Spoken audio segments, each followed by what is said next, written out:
제목 아내가 떠나고 남겨진 비밀. 모든 것이 거짓이었을지도 모른다는 충격적인 진실과 마주한 남자. 과연 그는 이 거대한 비밀의 무게를 감당할 수 있을까? 제1장 마지막 작별. 검은 우산들이 빗속에서 일제히 흔들리고 있었다. 2025년 9월의 가을비는 유난히 차가웠다. 장례식장의 하얀 천막은 흠뻑 젖어 축 늘어졌고 흙탕물이 사람들의 구두를 더럽혔다. 공기 중에는 축축한 흙냄새와 국화향, 그리고 억눌린 슬픔이 뒤섞여 있었다. 나는 그 모든 풍경의 중심에서 영혼이 빠져나간 듯 멍하니 서 있었다. 내 시선은 운구차로 향하는 아내, 박수연에 관해 고정되어 있었다. 불과 며칠 전까지만 해도 따뜻한 온기로 나를 감싸주던 사람이 이제는 마지막 길을 떠나고 있었다. 현실감이 없었다. 마치 잘 만들어진 악몽 속을 걷고 있는 기분이었다. 영정사진 속 아내는 여전히 환하게 웃고 있었다. 3년 전 제주도 여행에서 내가 직접 찍어준 사진이었다. 유채꽃보다 화사했던 그 웃음이 이제는 액자 속 영원히 닿을 수 없는 과거가 되어버렸다. 그 웃음을 다시는 볼 수 없다는 사실이 가슴을 서늘하게 찔렀다. 조문객들의 위로는 귀에 들어오지 않았다. 힘내세요. 이겨내셔야죠. 하늘나라에서 지켜보고 계실 거예요. 상투적인 말들은 소음처럼 스쳐 지나갔고 오히려 내 안의 공허함을 더욱 선명하게 만들 뿐이었다. 나는 기계적으로 허리를 숙이고 의미 없는 감사를 반복했다. 건축가로서 나는 언제나 모든 것을 계획하고 통제하는 삶을 살아왔다. 설계도 위에 그려지는 한 획 한 획까지도 치밀하게 계산했고 예상치 못한 변수들에 대해서도 늘 대비책을 마련해 두었다. 하지만 아내의 죽음 앞에서 나는 무력했다. 설계도에도 없던 거대한 싱크홀이 내 인생의 한가운데 뚫려버렸다. 그때였다. 무채색 군중 속에서 낯익은 시선 하나가 예리하게 나를 붙잡았다. 반사적으로 고개를 들었다. 검은 상복 차림의 한 여인이 조용히 내 앞에 서 있었다. 비에 젖은 머리카락이 하얀 뺨에 달라붙어 있었고 검은 옷은 역설적으로 그녀의 존재를 더욱 선명하게 만들었다. 순간 숨이 멎는 듯했다. 심장이 바닥으로 곤두박질 치는 물리적인 감각. 윤지우. 나의 첫사랑. 대학 시절 내 모든 청춘을 바쳤던 사람. 내 인생의 가장 뜨거웠던 페이지를 장식했던 이름이 가장 차가운 비극의 한가운데에 서 있었다. 30년이 흘렀지만 나는 단번에 알아보았다. 세월은 그녀의 앳된 얼굴에 깊이를 더했지만 사람을 꿰뚫어 보는 듯한 그 깊은 눈매는 여전했다. 대학 시절 도서관에서 처음 마주쳤던 그 눈빛 그대로였다. 그녀의 눈도 세차게 흔들리고 있었다. 당혹감, 슬픔, 그리고 형언할 수 없는 복잡한 감정의 소용돌이. 조심스럽게 고개를 숙여 내게 예를 표하던 그녀가 일어서는 찰나 아주 짧게 내 손등을 스쳤다. 그 순간 찌릿한 정전기 같은 것이 흘렀다. 오래전 잊었다고, 완벽하게 밀봉해 두었다고 생각했던 감정의 상자가 거짓말처럼 열리며 30년의 시간을 거슬러 온 기억들이 봇물처럼 터져 나왔다. 아내의 관이 멀어지고 있었지만 내 모든 신경은 눈앞의 지우에게 그녀의 체온이 남기고 간 손등의 미세한 온기에 집중되어 있었다. 나는 지독한 죄책감과 함께 심장이 다시 뛰고 있음을 느꼈다. 아내의 심장이 멎은 바로 그곳에서. 제2장.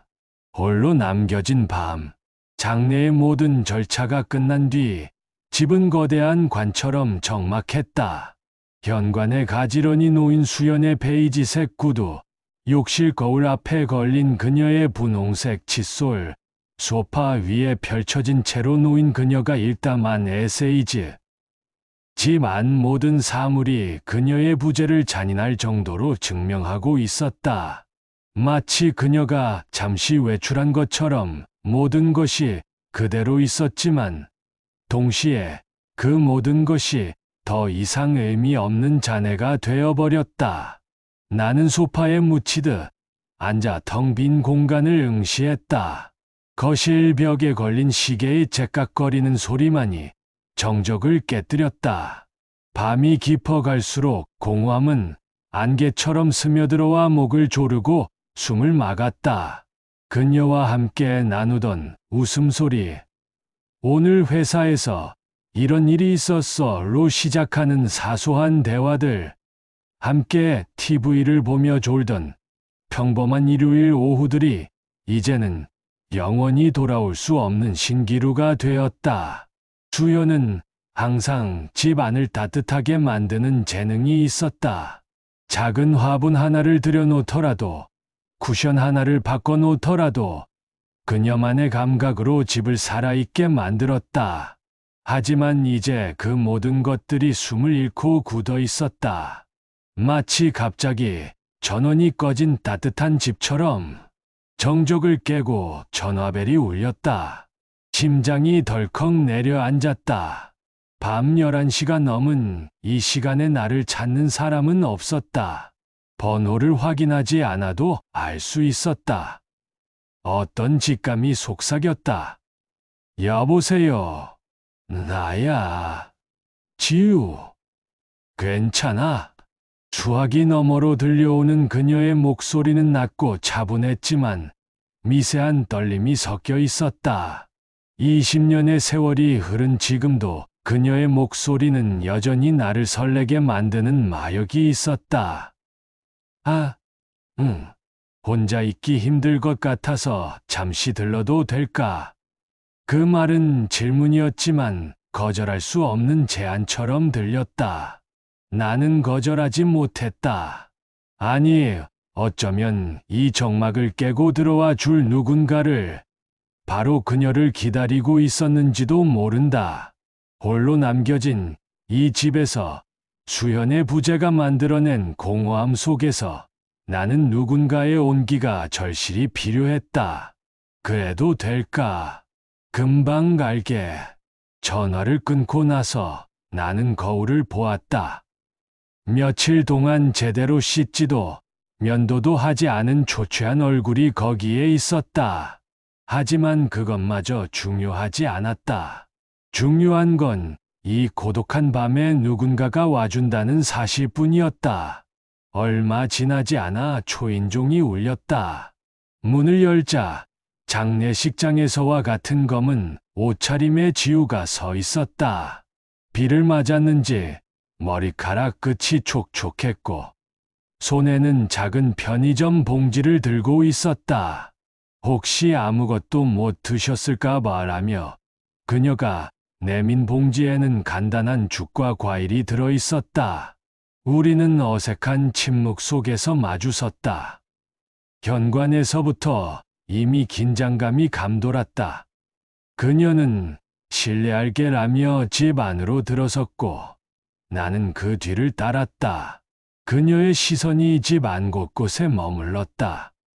수연의 손길이 닿은 인테리어, 벽에 걸린 우리의 웨딩 사진, 거실 한쪽에 놓인 수연의 작은 작업대까지. 그 시선에는 단순한 호기심 이상의 감정이 담겨 있었다.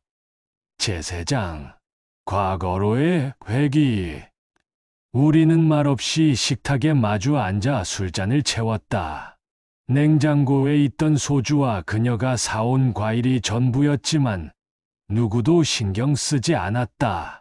첫 잔을 마시자 목구멍이 뜨겁게 타올랐다.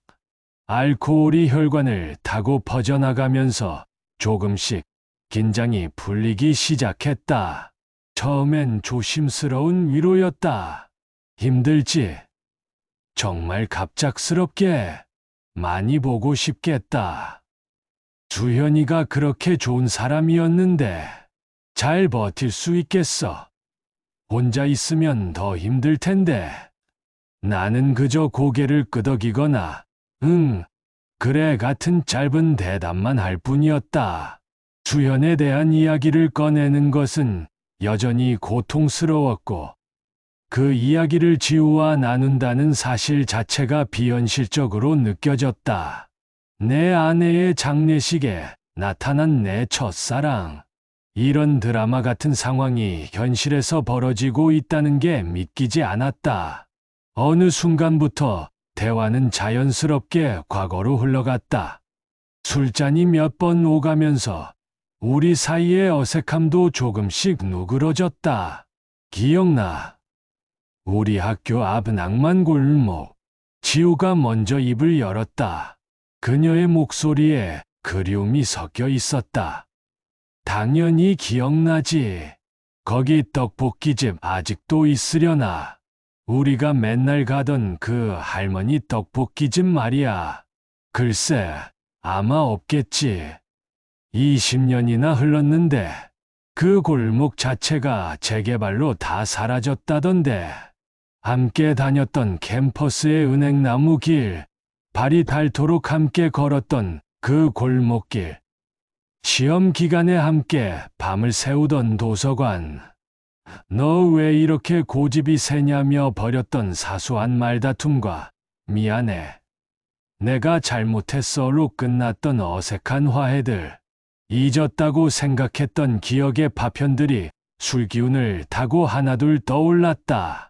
대학교 1학년 때 처음 만난 순간부터 4년 동안 함께했던 모든 순간들이 마치 어제 일처럼 선명하게 되살아났다. 그녀가 웃었고 나도 오랜만에 진심으로 소리를 내어 웃었다. 기억나. 내가 처음 내 손 잡았을 때 도서관에서 깜짝 놀라서 책 떨어뜨렸잖아. 아, 맞다. 그때 서양사개론이었지. 엄청 큰 책이어서 쾅 하는 소리가 도서관 전체에 울렸어. 사서 선생님이 우리 쫓아내려고 했던 거 기억나? 그 순간만큼은 아내를 잃은 슬픔도 앞으로의 막막함도 잊을 수 있었다. 마치 20년 전 아무 걱정 없던 그 시절로 돌아간 듯한 착각마저 들었다. 하지만 그 착각은 오래가지 못했다. 웃음이 멈추자 방 안에는 다시 어색하고 미묘한 긴장만이 무겁게 내려앉았다. 알코올이 이성의 빗장을 풀어헤치고 있었다. 지우의 눈빛이 조금 더 깊어졌고 나를 바라보는 시선이 길어졌다. 거실의 조명은 은은했고 창밖에는 여전히 빗소리가 들려왔다. 그녀의 손이 내 술잔 위로 포개지며 술을 따르려는 내 손을 막았다.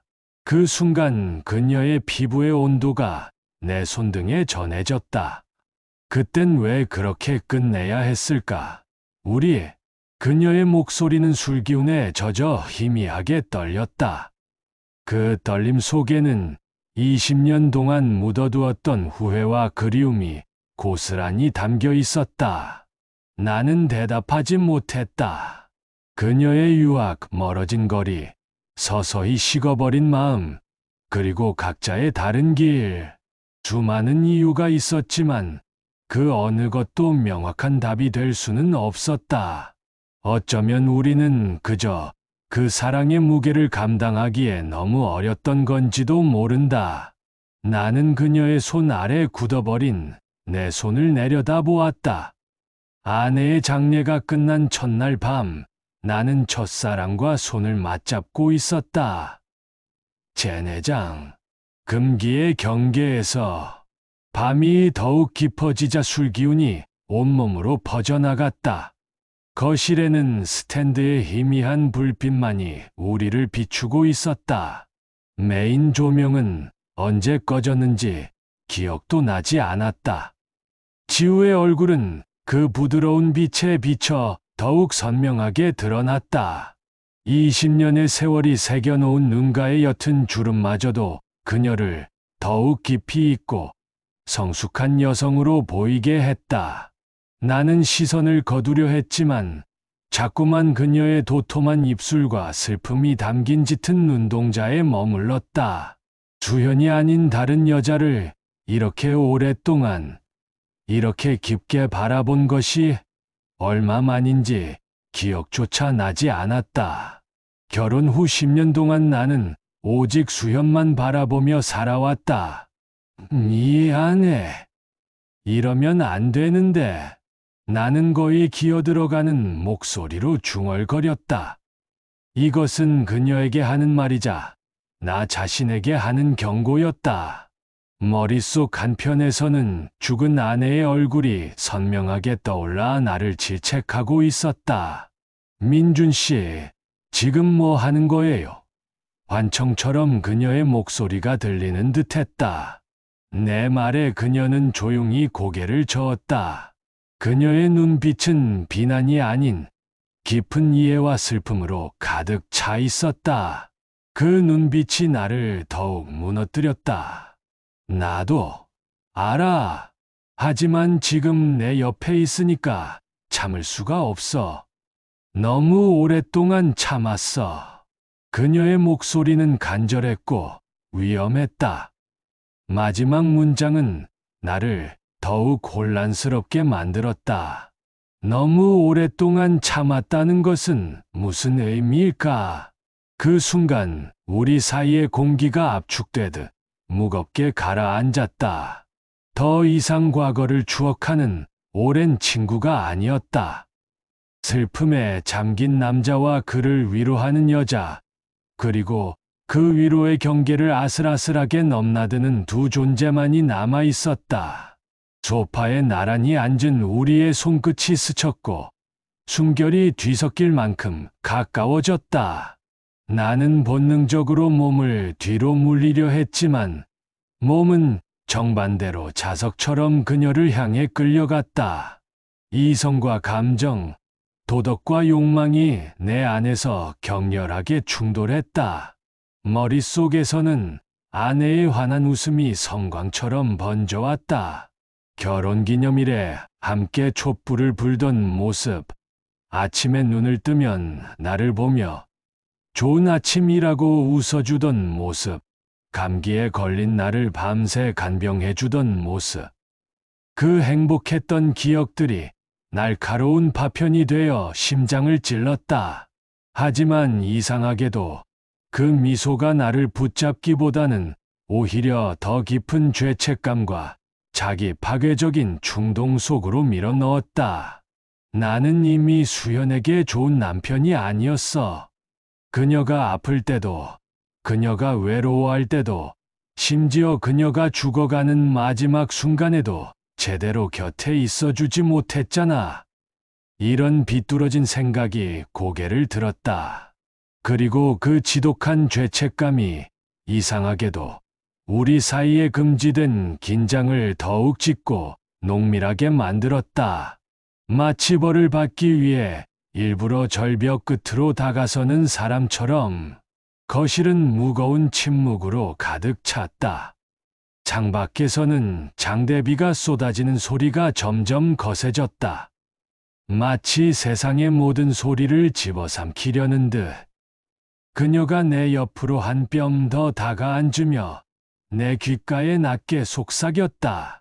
오늘은 그냥 우리 서로 기댈 수 있으면 안 될까? 그 목소리는 위로를 갈구하는 어린아이처럼 간절했고 동시에 모든 것을 무너뜨릴 수 있는 악마의 속삭임처럼 위험했다. 제5장 무너지는 이성. 나는 눈을 감았다. 그러자 모든 것이 더 선명하게 다가왔다. 차갑게 식어 있던 아내의 마지막 모습, 병원의 하얀 시트, 영정 사진 속의 환한 미소, 그리고 지금 내 옆에서 살아 숨쉬는 지우의 온기.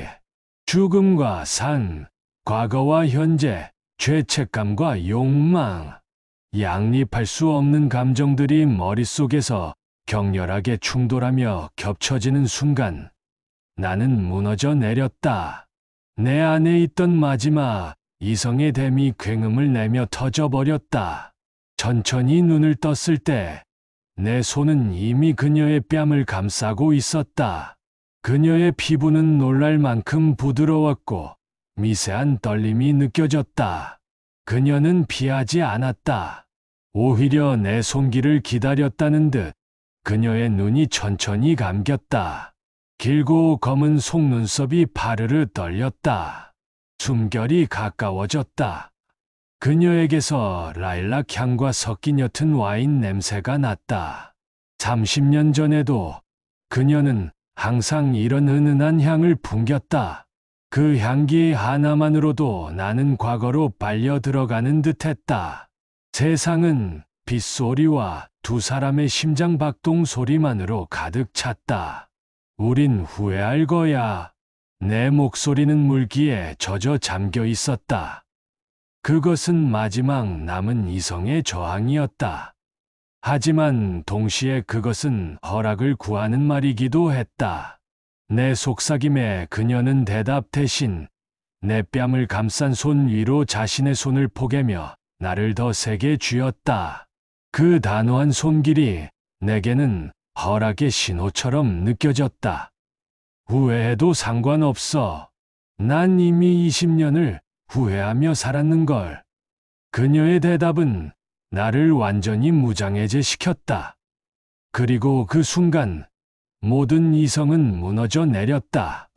우리는 마치 오랜 시간 동안 서로를 찾아 헤맨 사람들처럼 서로를 조심스럽게 끌어안았다.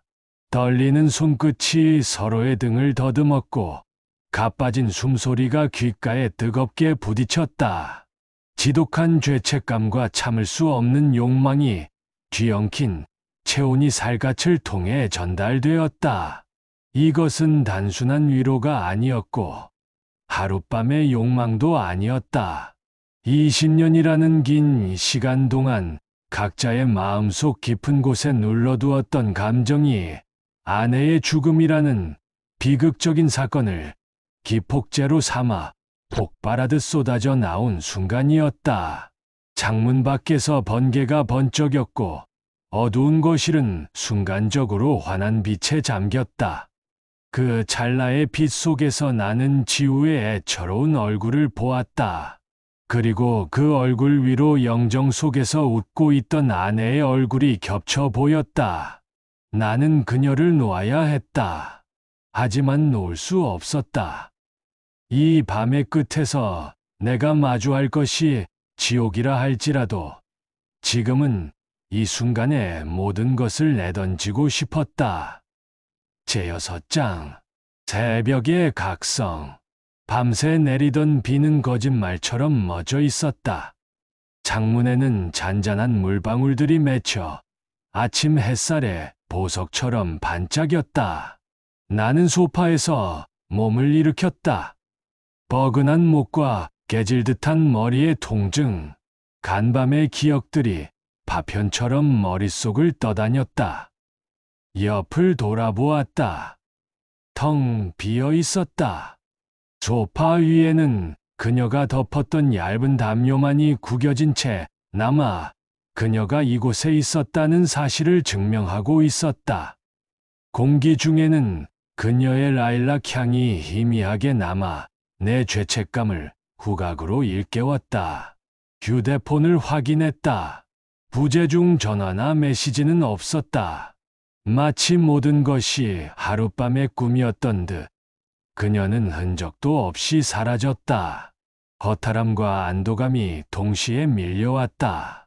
그런데 거실 탁자 위 간밤의 흔적이 고스란히 남아있는 술잔 옆에 작은 메모지 한 장이 놓여 있었다. 그녀의 필체가 분명했다.